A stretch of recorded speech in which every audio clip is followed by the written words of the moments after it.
Mesdames, Messieurs, on me demande d'intervenir sur les enjeux et perspectives de l'accord de paix. Je ne m'attarderai pas sur l'accord de paix lui-même, parce que vous le connaissez, souvent même mieux que certains d'entre nous qui avons participé aux négociations. Je vais juste évoquer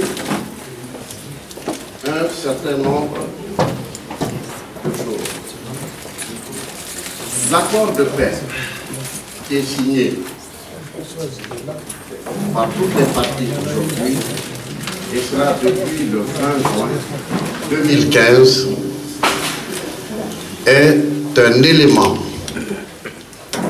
qui a été discuté pendant près d'un an.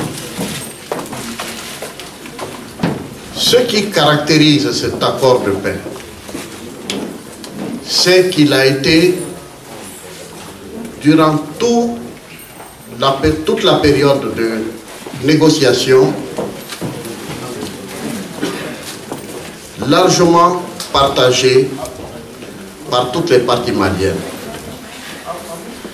Dès les premiers moments, nous avons eu des réunions avec toutes les forces vives de notre pays pour discuter des questions, mais aussi recueillir les points de vue. Le document de travail que nous avons eu à Alger est un document de travail qui avait été validé au niveau de notre pays. Dans les discussions à Alger, toutes les parties étaient représentées effectivement, mais et ce qui est important de dire ici, c'est que les partis étaient représentés par leurs premiers responsables, donc par ceux qui étaient capables de décider. Nous avons eu une méthodologie qui a été acceptée par tout le monde. C'était quoi? C'était d'adopter la manière dont nous allons travailler, d'adopter ce dont nous allons discuter et d'adopter ce dont nous n'allons pas discuter. Ce dont nous n'allons pas discuter, nous l'avons appelé les lignes rouges. C'était quoi? C'était l'intégrité territoriale du Mali, ça ne pouvait pas faire l'objet de discussion. C'était la forme républicaine de notre pays, ça ne peut pas faire l'objet de discussion. C'était la constitution du Mali, ça ne peut pas faire l'objet de discussion. C'était le caractère laïque et démocratique de notre pays qui ne pouvait pas faire l'objet de discussion. En dehors de cela, tous les points pouvaient être discutés. Et cela a été accepté, ça n'a pas été imposé. Ça a été accepté dans un document qu'on a appelé la feuille de route. Et dans ce document, on a convenu de qui allait discuter et dans quelles conditions on pouvait discuter. Allait discuter le gouvernement de la République du Mali, allait discuter deux groupements composant les différents mouvements. Les deux groupements sont d'une part la plateforme et de l'autre la coordination des mouvements de l'Azawad qu'on appelle communément aujourd'hui SEMA. Et nous avons aussi discuté d'une chose, quelles sont les conditions dans lesquelles un mouvement pouvait participer à la discussion. Premièrement, le mouvement devait reconnaître qu'il n'a aucune alliance ni avec le narcotrafic, ni avec le djihadisme. C'était une condition. Deuxième chose, les mouvements devaient se regrouper dans deux entités. On n'aurait pas reconnu plus de deux entités. Il y avait deux entités, la plateforme d'un côté, de l'autre côté, la coordination des mouvements de l'Azawad. Les points de discussion avaient été répartis entre 4 thèmes. Le thème institutionnel et politique, le thème développement, le thème défense et sécurité et le thème réconciliation nationale, justice et humanitaire. C'était les 4 thèmes qui devaient faire l'objet des discussions. Les discussions se sont tenues devant des médiateurs qui représentaient toutes les entités multi- et bilatérales, qui représentaient tous les pays limitrophes du Mali, donc les pays impliqués ou ayant des conséquences, ayant à vivre des conséquences du conflit malien. Les médiateurs étaient dirigés par l'Algérie. Donc ça, c'est 3 éléments qu'il faut vraiment prendre en compte.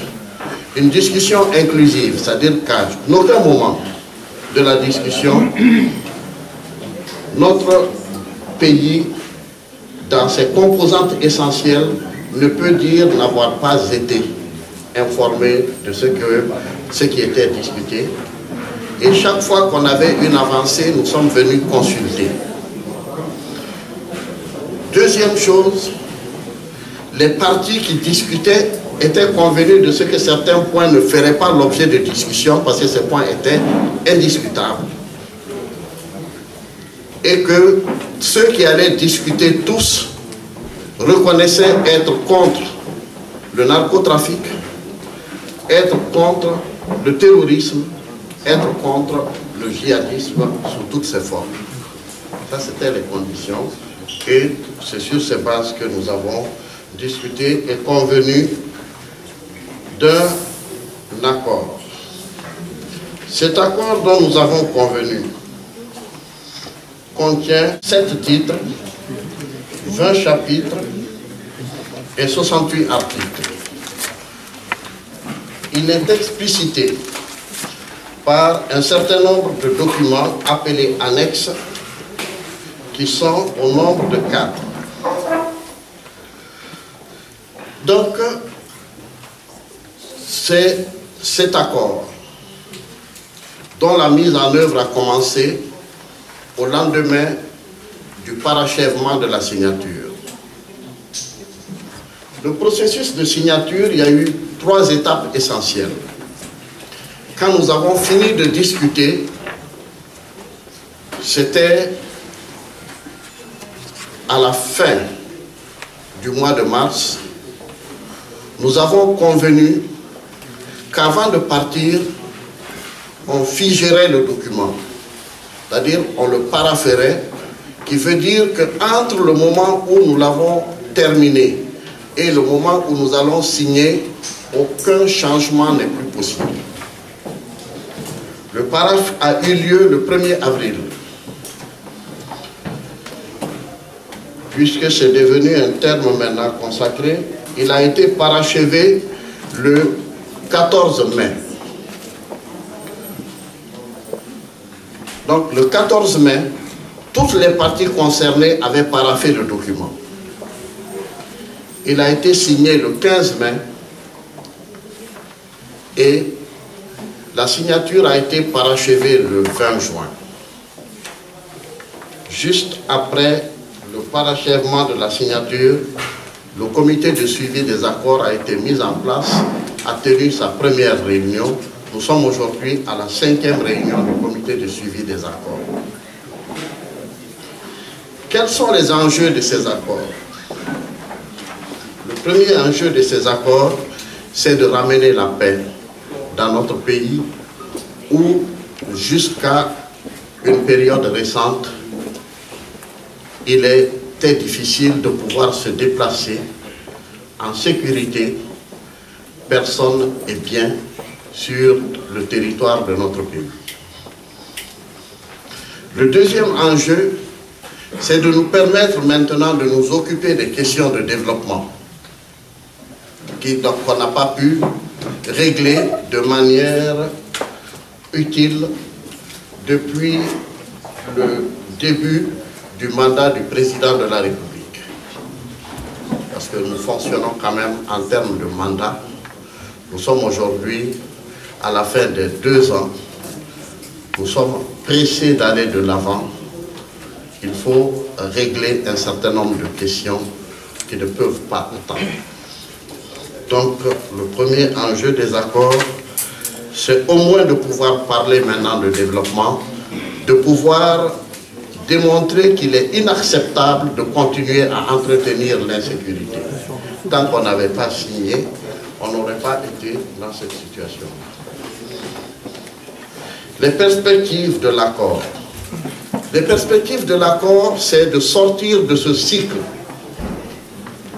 qui s'est pratiquement institué maintenant dans notre pays d'insécurité ou de rébellion entretenue dans la partie nord de notre pays.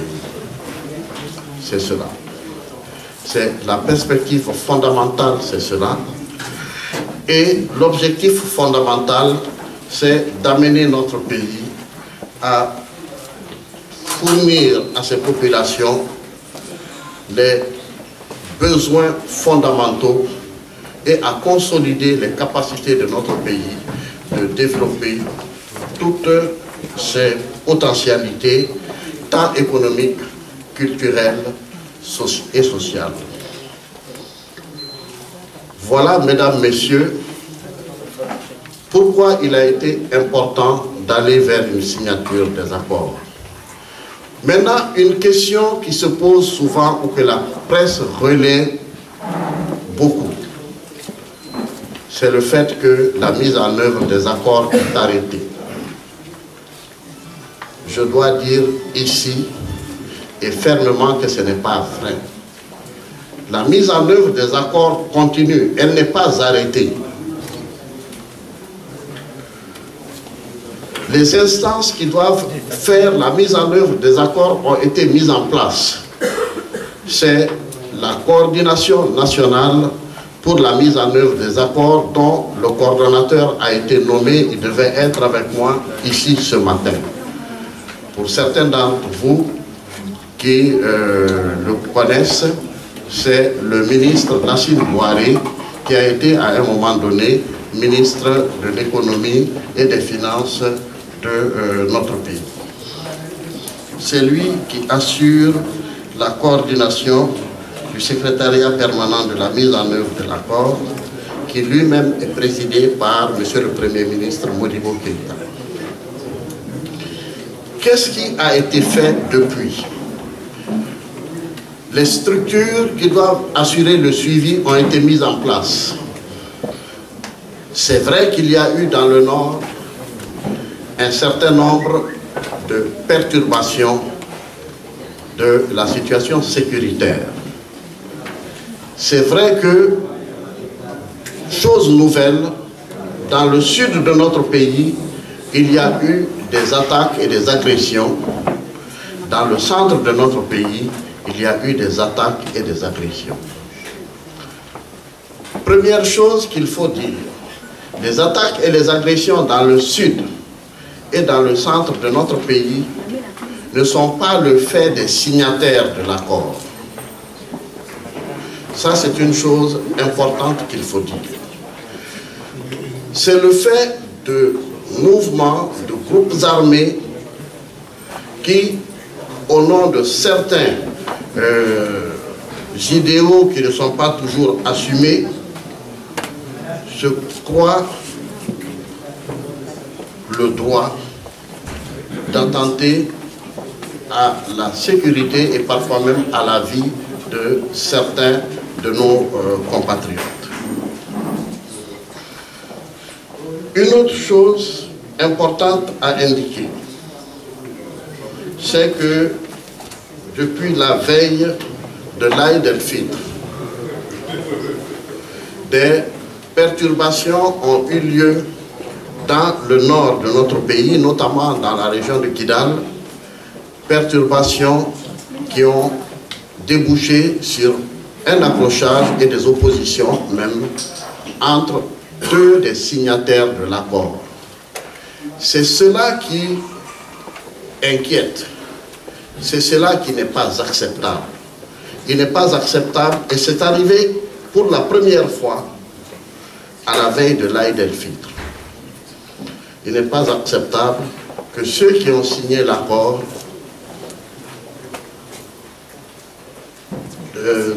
se mettent à perturber cet accord-là, quelles qu'en soient les raisons. De là, il a été mis en place à l'occasion du dernier comité de suivi des accords, un plan de règlement. Vous avez appris qu'un plan de règlement a été mis en place, qu'une partie n'a pas accepté ce plan de règlement, et on a beaucoup parlé d'Anafis, qui est devenu un espace d'une célébrité qui n'a jamais existé auparavant. De quoi s'agit-il? Une des parties, la plateforme, a occupé Anefis en chassant d'Anefis la coordination des mouvements de l'Azawad. Coordination des mouvements de l'Azawad qui aussi a occupé Ber dans la région de Tombouctou. Cela a été considéré comme une violation et il a été demandé à la plateforme de se reconnaître dans le plan. La plateforme ne l'a d'abord pas accepté, l'a accepté après, et il lui a été demandé, conformément à cela, de quitter Anafis. La plateforme a posé un certain nombre de conditions, parmi lesquelles elle voulait savoir, en quittant, qui occuperait Anafis. Le plan de règlement dit que Anafis sera occupé par les instances prévues par l'accord, à savoir le CTS, qui est le comité technique de sécurité, se réunirait, que le mécanisme de coordination, le mécanisme opérationnel de coordination, le MOC, serait mis en place, et que, à partir de là, des patrouilles mixtes seraient organisées. La plateforme a mis du temps à quitter Anefis. Mais je dois dire ici qu'il faut juste constater ce qui est important. Occuper Anefis était une violation des accords.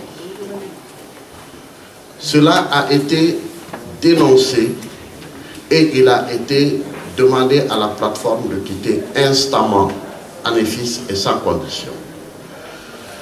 Elle a mis du temps à obtempérer. Le président de la République a instruit à la plateforme de quitter Anefis immédiatement et sans condition. Ce que la plateforme a commencé à faire dans les heures qui suivent. Je peux le dire parce que je m'occupe de ce dossier. C'est l'opérationnalisation de cette instruction qui a mis du temps. Et quand elle est terminée, c'est bel et bien la MINUSMA qui, dans un communiqué, a signifié que la plateforme n'était plus à Anefis. Et la MINUSMA s'y trouvait. Les procédures maintenant d'application des éléments du plan de règlement sont en cours. Des réunions ont été tenues, des dates ont été retenues. Tout cela devant déboucher par la mise en place des patrouilles mixtes qui vont être le moyen de gérer la sécurité en attendant que le redéploiement de l'armée soit effectif. Cela, c'est les informations nouvelles. Maintenant, sur le terrain, tout n'est pas calme. Certaines positions occupées, considérées comme des violations, n'ont pas encore été libérées, elles le seront. Telle est notre conviction quand on signe des accords. Entre la signature et l'application et l'effectivité, disons, de la mise en vigueur des accords sur le terrain, il y a toujours un temps. Un accord est signé par différentes parties.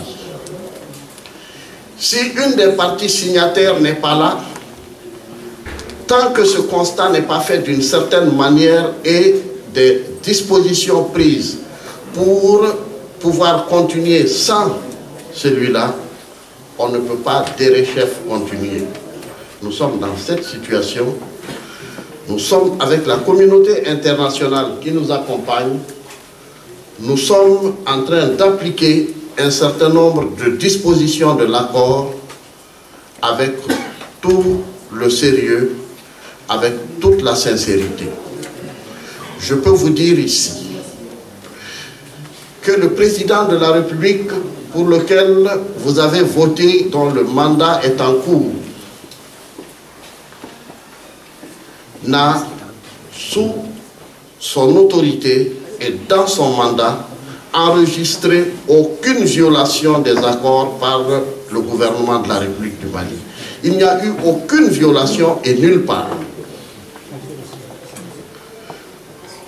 Il y a eu, pour une fois, des violations du cessez-le-feu par les signataires.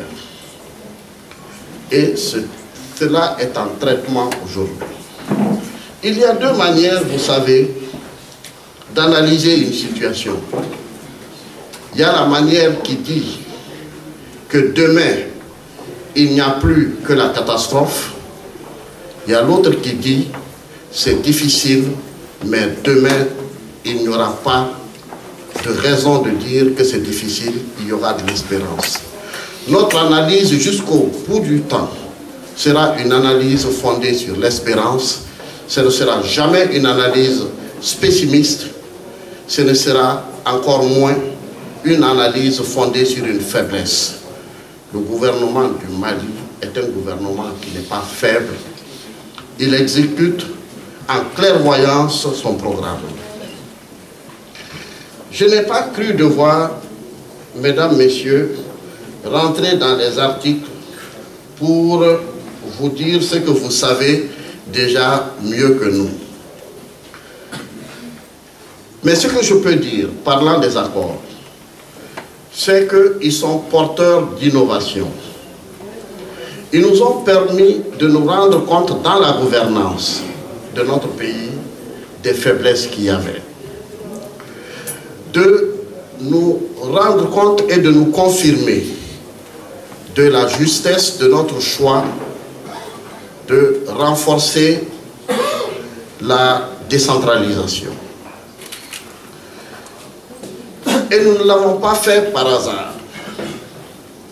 Dans les 6 mois qui ont suivi l'arrivée du président Ibrahim Boubacar Keïta au pouvoir, il a été organisé d'abord des États généraux de la décentralisation. Si vous prenez le document sur les États généraux de la décentralisation et vous prenez les accords, la cohérence est plus que parfaite. En fait, les accords ont repris les conclusions des États généraux. Qui ont assisté aux États généraux de la décentralisation? Toutes les autorités administratives, politiques et toutes les autorités de l'administration décentralisée. Les forces vives de notre pays, les représentants des différents mouvements armés et les représentants des réfugiés des différents camps où sont regroupés nos compatriotes. C'est eux qui ont fait les États généraux de la décentralisation et qui ont fait les recommandations que nous avons par conséquent pris dans les accords. Une autre chose importante, il y a eu les Assises du Nord, dont le rapport lui aussi est disponible. Les différentes recommandations qui ont été faites par les Assises du Nord ont été prises en compte dans les accords. Troisième et dernière chose, les accords ont été discutés avant le paraphe dans toutes nos régions et au niveau de tous les regroupements de réfugiés. J'ai moi-même conduit ses missions dans un certain nombre de cas. Mon collègue Zahabi de la réconciliation l'a fait aussi. Nous avons recueilli les points de vue qui reconnaissaient la conformité entre le document qui avait été présenté avant paraphe et le document paraphé. C'est à partir de ce moment que nous sommes allés vers la signature. La signature est faite aujourd'hui. Ce qui s'est passé, je vous l'ai dit. Mais il y a des innovations, c'est vrai. Parmi les innovations, il avait été demandé des choses qui étaient en cours. Il a été demandé, par exemple, que pour la représentation nationale, que le Mali dispose désormais d'un Sénat. Mais vous vous rappelez bien que le Sénat, ce n'est pas qu'une demande de la négociation. Il y a un projet de constitution qui avait été élaboré dans lequel le Sénat était indiqué comme une des choses vers lesquelles il faut aller. Donc le dire et le noter dans les accords, c'est quelque part confirmer cette position. Une autre innovation importante, c'est l'adaptation de notre loi électorale aux réalités de notre pays. Cela a été évoqué, cela a été accepté, mais vous savez que l'adaptation, que la relecture de la loi électorale était à l'ordre du jour. Il y en a même eu une troisième, si j'en avais dit trois déjà, une quatrième. Une troisième, c'est le redécoupage administratif. Il a été proposé un redécoupage administratif qui rejoint le redécoupage administratif qui avait même fait l'objet d'un examen en Conseil des ministres. Il a été demandé que cela soit appliqué. Maintenant, une chose qui n'avait pas été là-dedans, mais qui doit être évoquée, c'est le fait que les disparités sont constatées, mais aucun mécanisme n'est mis en place pour réduire les disparités. On constate facilement que telle région ou telle région de notre pays est moins développée que telle autre région. Mais dans ce cas-là, qu'est-ce qu'il faut faire pour que cette région soit au niveau de la moyenne? Cela n'existait pas dans nos dispositions et nos règles d'administration, même si cette idée n'est pas nouvelle au Mali. Vous vous rappelez qu'au Mali, il y a eu à un moment donné des domaines qui ont été créés, c'est-à-dire que le Mali a été divisé en un certain nombre de domaines avec des régions suffisamment en avance, des régions moins avancées et des régions pas du tout avancées. Et il avait été dit qu'il fallait envisager des mécanismes, y compris dans la planification et la programmation pour aller vers ça. C'est cette idée, quelque part, qui se retrouve dans le document des accords quand on parle de zones de développement accéléré. Ce n'est rien d'autre que cela. Pour terminer, puisque je pense qu'on aura l'occasion de discuter, je pourrais répondre à des questions auxquelles je n'aurais pas répondu. Pour terminer, ce que je veux dire, et je veux insister là-dessus, la mise en œuvre des accords n'est pas arrêtée, mais elle est ralentie. Jusque-là, nous n'avons pas pu mettre en œuvre le programme humanitaire parce que vous savez que certaines régions, dont Kidal, connaissent depuis plus de 3 ans maintenant le fait que les écoles ne marchent pas. Le président de la République a dit que cela n'était pas acceptable. Cette année, j'allais dire Inch'Allah, mais je veux dire cette année, les écoles vont ouvrir en octobre sur toute l'étendue de notre pays. Nous avons eu des réunions là-dessus, les missions ont été envoyées. Je souhaite que la majorité d'entre vous y croient. Je respecte celle qui ne croira pas, mais je suis sûr qu'à la fin, tout le monde se dira c'était difficile, mais ça a pu se faire. Notre pays a décidé de s'occuper de l'essentiel. Ouvrir les écoles, remettre en place le service de l'eau et de l'électricité, remettre en place les services de santé, remettre en place les autres attributs du retour de l'État. C'est essentiel, ça ne peut pas attendre et ça a commencé. J'ai moi-même présidé un certain nombre de réunions avec les ministères concernés et les services et les partenaires techniques et financiers engagés. Les montants nécessaires ne sont pas des montants qu'on va chercher, c'est des montants qui sont disponibles. Des missions ont déjà été envoyées, commençant par Kidal, pour faire l'état des lieux, en sorte qu'on puisse commencer la mise en œuvre de ces programmes. Ça se continuera dans ce qui reste du mois de septembre pour les régions de Tombouctou-Gao, le nord de Mopti et le nord de Ségou, qui sont les zones qui ont été effectivement touchées. Nous avons besoin de votre soutien. Nous avons besoin du soutien de la communauté internationale qui nous accompagne, qui ne s'est jamais éloignée de nous. Nous avons besoin du soutien de la presse nationale et internationale. Nous voulons qu'elle informe, nous ne voulons pas qu'elle inquiète. Nous voulons que ce soit une presse qui va chercher l'information, que ce ne soit pas une presse qui conjecture. Cela est essentiel pour nous. Nous avons besoin d'aller de l'avant.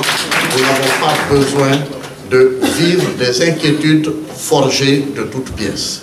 Le Mali est un grand pays qui a connu des difficultés, qui n'est pas content de ce qu'il connaît aujourd'hui, mais le Mali en sortira parce que chacun d'entre vous est debout. Avec vous, nous ne pouvons pas nous asseoir et ensemble, notre pays reconnaîtra ce qu'il a toujours été et revivra la fierté qui ne l'a jamais quitté. Merci, mesdames et messieurs. On avait cru que la signature de l'accord de paix allait mettre terme aux affrontements. Mais on a constaté que depuis, il y a eu 2 affrontements. Qu'est-ce qui explique un peu ces affrontements entre les belligérants qui ont dûment signé l'accord de paix?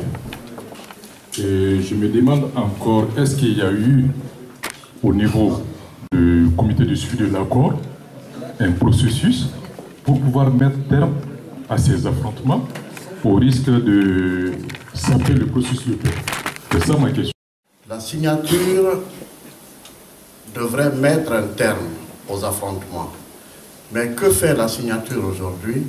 La signature rend inacceptable les affrontements. On est dans cette situation aujourd'hui.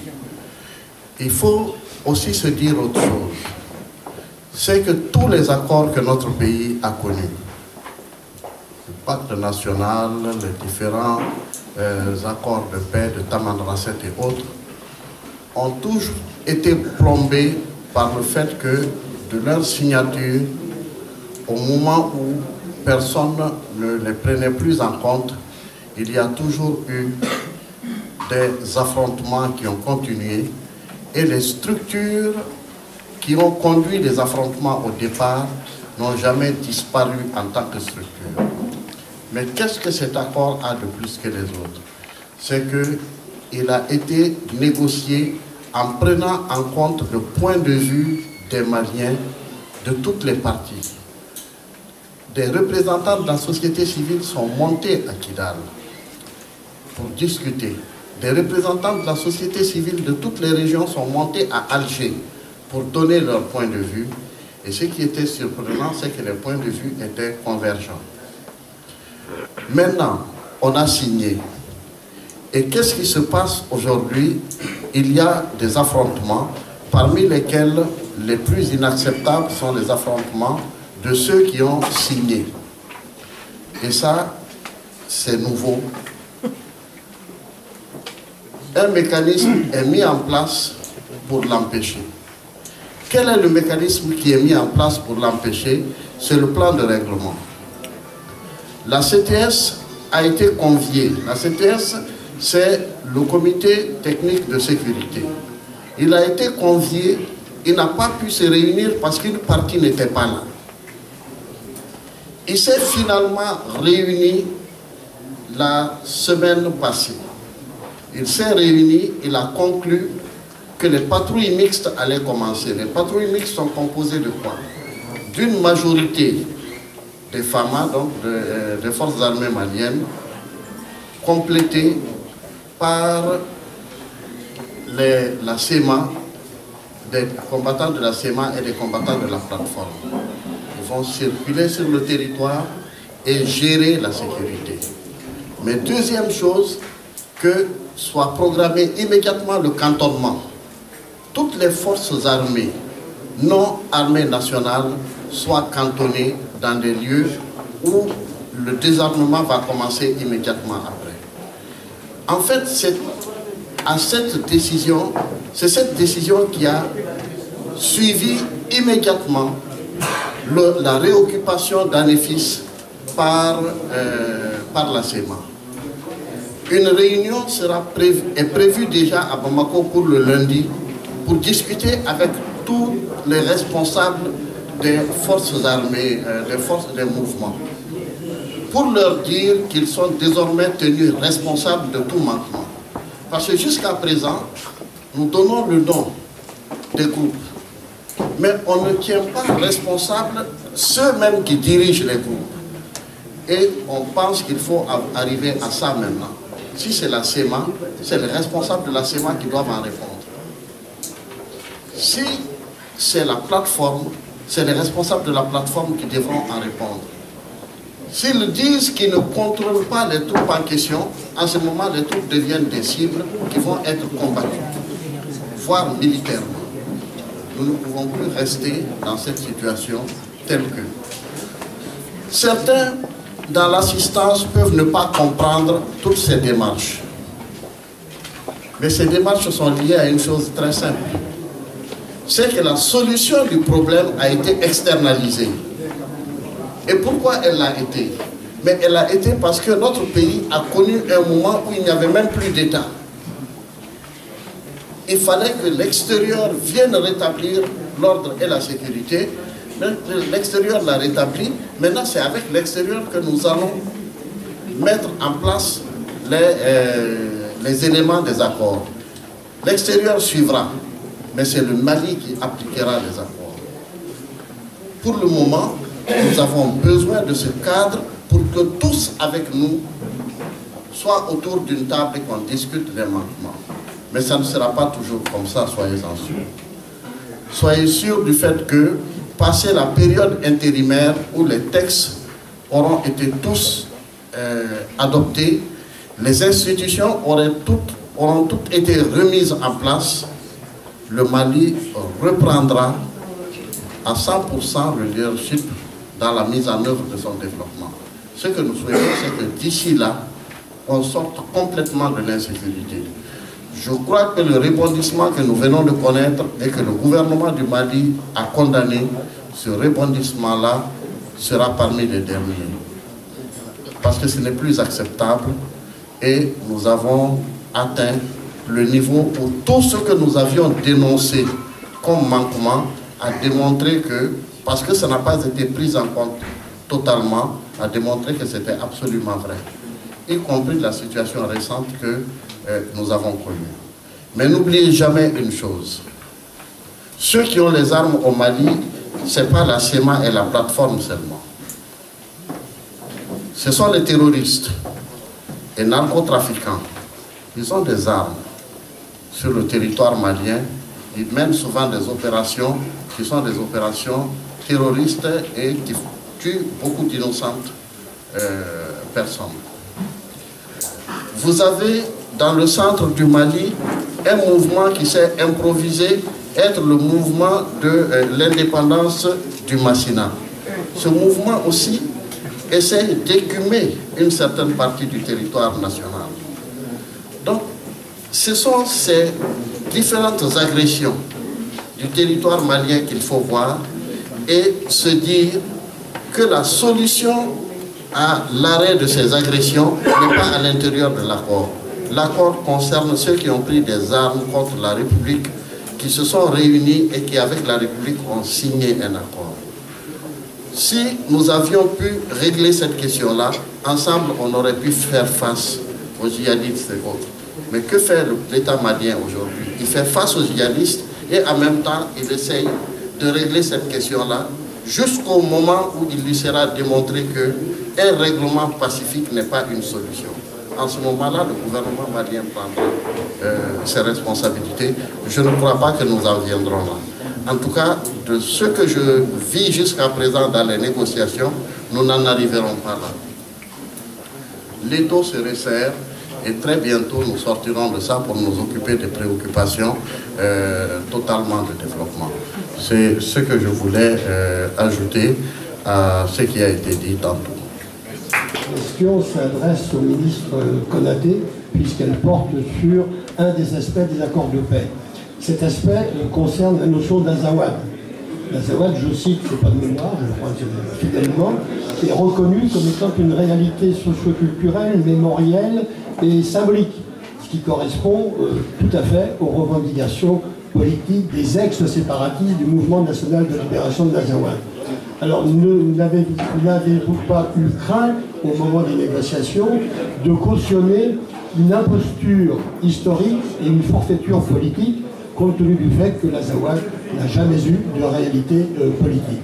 Et je fais le lien maintenant avec le Front de libération du Massina, qui, lui, peut se prévaloir d'une antériorité historique, puisqu'il existait le royaume du Massina, dirigé par Sékou Amadou au XIXe siècle. Donc ça peut donner des repères et puis aussi des références. Vous reconnaissez une entité politique qui n'existe pas. Donc avec ce qui se passe actuellement dans le Massina, je crains quand même beaucoup de choses. Le Mali est un État démocratique. L'Assemblée nationale incarne aussi le peuple malien. Pourquoi il n'y a pas eu de débat au sein de l'Assemblée nationale? Merci. Monsieur Bourgeot. On s'écoute, s'il vous plaît. Je vous remercie pour les questions que vous avez posées, que beaucoup de gens ont posées au moment même de avant le paraphe de l'accord, que certaines personnes continuent à poser. Pourquoi y a-t-il mention de l'Azawad dans l'accord? Vous verrez que l'Azawad n'est mentionné dans l'accord qu'au début et dans un article où il est dit qu'une conférence d'entente sera organisée pour expurger complètement le terme de l'Azawad. Pourquoi on a parlé de l'Azawad dans cet accord? Mais c'est parce que tous les accords précédents, y compris celui de Ouagadougou, parlent de l'Azawad.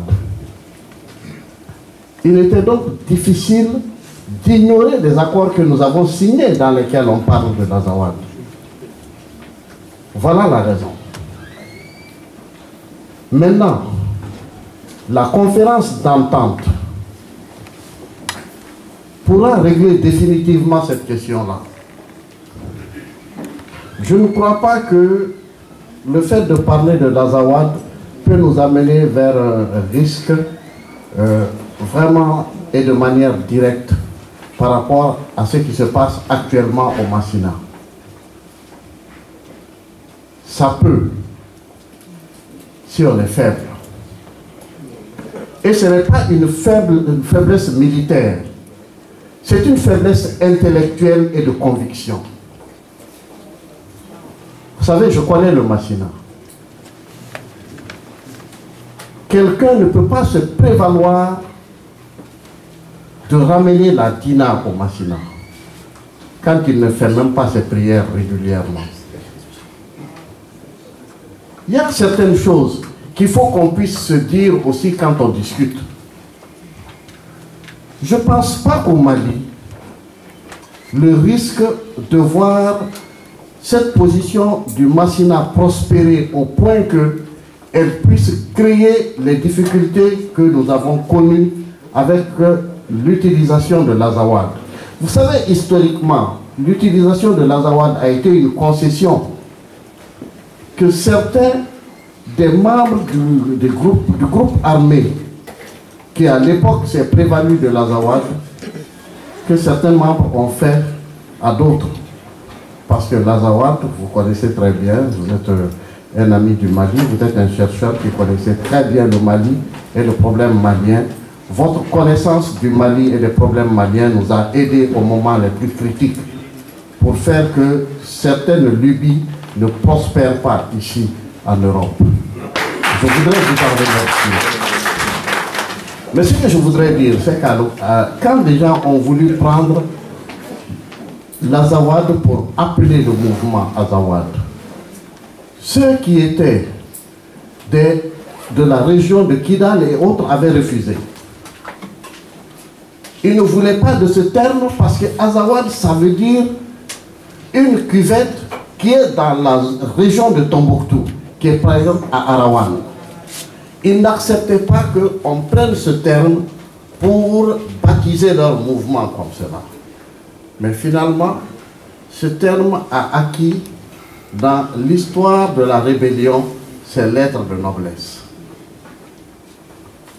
Aujourd'hui, quand on a discuté de cette question, personne n'a accepté que ça pouvait représenter un territoire, encore moins un espace politique. Ça a été absolument refusé. Mais l'accord a dit quoi? Qu'on peut considérer ça comme une entité culturelle, psychologique et autres. Je suis d'accord avec vous là-dessus. Mais que ce terme ne pourrait être utilisé qu'à l'issue d'une conférence d'entente qui allait discuter de ça, de la compréhension et de l'extension du concept. Maintenant, on va à la conférence. Que ceux qui pensent que ça a un contenu politique viennent le présenter. À d'autres qui pourront infirmer cela. Et on ira vers une conclusion qui devra sceller définitivement le destin de ce terme. Le destin de ce concept. C'est cela. Maintenant, ce qui se passe aujourd'hui avec Amadou Koufa et ses hommes, c'est une instrumentalisation de ces gens par Al-Qaïda. Ce n'est ni plus ni moins que ça. Ça ne devrait pas prospérer au Mali parce que le Mali est quand même un pays d'islam. C'est ce qui a été dit même aux gens du Moujao quand ils sont venus à Tombouctou. Ils ont voulu imposer un certain nombre de choses à Tombouctou, y compris ne pas appeler la prière par les haut-parleurs. Dans sa grande sagesse, l'imam Saouti leur a dit qu'il était d'accord avec ce qu'ils lui demandaient. Mais il souhaitait, étant homme de Dieu, qu'il lui montre dans les Écritures où est-ce que c'est interdit. Ils ne sont plus revenus. Et Tombouctou a continué à appeler à la prière par les haut-parleurs. Il y a eu beaucoup de résistance, mais il y a eu aussi beaucoup de faits qui ont concouru pour que l'État s'effondre aussi rapidement et aussi facilement. Nous sommes en train de repartir de ça. Nous voulons refonder un État sur des bases absolument vraies. Et pour ça, il y a plusieurs choses. Vous avez démontré comment l'intellectuel peut aider à se battre pour la vérité. Il appartient aussi aux intellectuels maliens de se battre pour la vérité. Quand l'intellectuel se bat pour la vérité, il n'utilise pas des armes. Il utilise les outils intellectuels qu'il a pour démontrer que la force n'est pas nécessairement dans les muscles, mais que la force est parfois dans le cerveau. C'est ce qui nous différencie des autres espèces animales dont nous sommes issus. Alors, moi je pense sincèrement que l'Azawad, il faut laisser le temps à la conférence d'entente. Mais que ceux qui savent viennent et qu'ils disent ce qu'ils savent là-dessus. Parce qu'il y aura toujours des gens, l'histoire du savoir a souvent été ça, il y a des marchands d'illusions qui vont venir donner un contenu et même une historicité à quelque chose qui est un espace de pâturage. C'était le seul moyen de briser une cohérence que tous les textes qui ont été signés jusqu'à présent ont reconnu. Dans tous les textes signés, vous pouvez les reprendre, il est indiqué là-dedans que certains appellent Azawad. Dans les accords, ça n'existe pas. Donc, c'est une avancée, mais il fallait qu'on convienne de ce que, en se réunissant, on sortirait de ça. Quand le désarmement, et quelle est la place de la communauté internationale dans cet aspect du jeu? Parce que je pense aujourd'hui que le Mali seul, avec les partis signataires, vont difficilement se mettre d'accord pour le désarmement. Or, tout le problème, c'est ça. Et pour aboutir à la communication, moi je trouve aujourd'hui que le Mali est un pays de dialogue. Historiquement, personne ne peut le nier. De Kourkanfoua à maintenant, nous avons toujours eu à dialoguer, à discuter et à se mettre d'accord. Moi je suggère, si ça devait reprendre, que plus jamais de médiation à l'extérieur. Les partenaires, la communauté internationale peuvent se déplacer pour rejoindre les Maliens sous l'arme à Palam au Mali. Mais plus jamais nous devons nous déplacer pour aller discuter ailleurs. En cas, juste 2 mots en Bambara, si vous permettez le protocole. Nyemi fort. On est là on ka kuma bébé fort blon kono on bébé là on ka sani mouye on beta olubara que tant en fiera olulai on va désormais on va ko beke fort malila na bien à Kétier na bien à Kenya. Nous sommes maintenant médiateurs internationaux, gouvernements et mouvements armés d'accord sur le fait qu'il faut aller très très vite au désarmement. Il faut aller vers le cantonnement et le plan de règlement indique ça. Mise en place des mécanismes opérationnels de coordination, mise en place des patrouilles mixtes et cantonnement. À l'heure qu'il est, 8 sites ont été retenus. Il s'agit maintenant de les aménager et de cantonner le plus rapidement possible. Tout le monde a convenu sur le fait qu'il faut aller au cantonnement le plus rapidement possible. C'est la seule solution et on ira vers ça. Vous avez dit pourquoi nous voulons faire des médiations à l'extérieur du Mali. Nous avons achevé une médiation. Toutes les autres médiations avaient été faites à l'extérieur du Mali. Ouagadougou a eu sa continuation à Alger avec ce que le président a dit quand il a commencé à parler de ça. On peut continuer à négocier à l'extérieur, mais on signe au Mali. C'est ce qui a été fait. Et maintenant, il est clairement indiqué, le CSA se réunit au Mali. Les accords, c'est maintenant au Mali, on n'en parlera plus à l'extérieur. Le CSA se réunit au Mali. Aucune réunion ne pourra se faire hors de Bamako, sauf si le gouvernement en décidait. Et nous sommes dans cette mouvance aujourd'hui. Je crois que ce que vous avez dit, on va vers ça. Oui, le Mali est un pays de dialogue, mais le Mali est aussi un pays de vérité.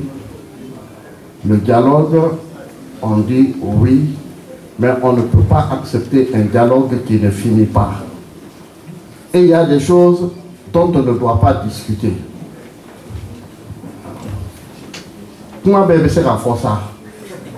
Faut qu'à faire qu'à s'attendre à la laine. On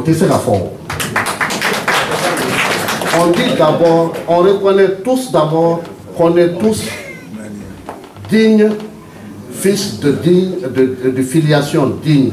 Après, on s'assied, on discute. Et c'était ça. Cela, c'était l'intégrité territoriale du Mali. C'était la forme républicaine, laïque et démocratique du pouvoir.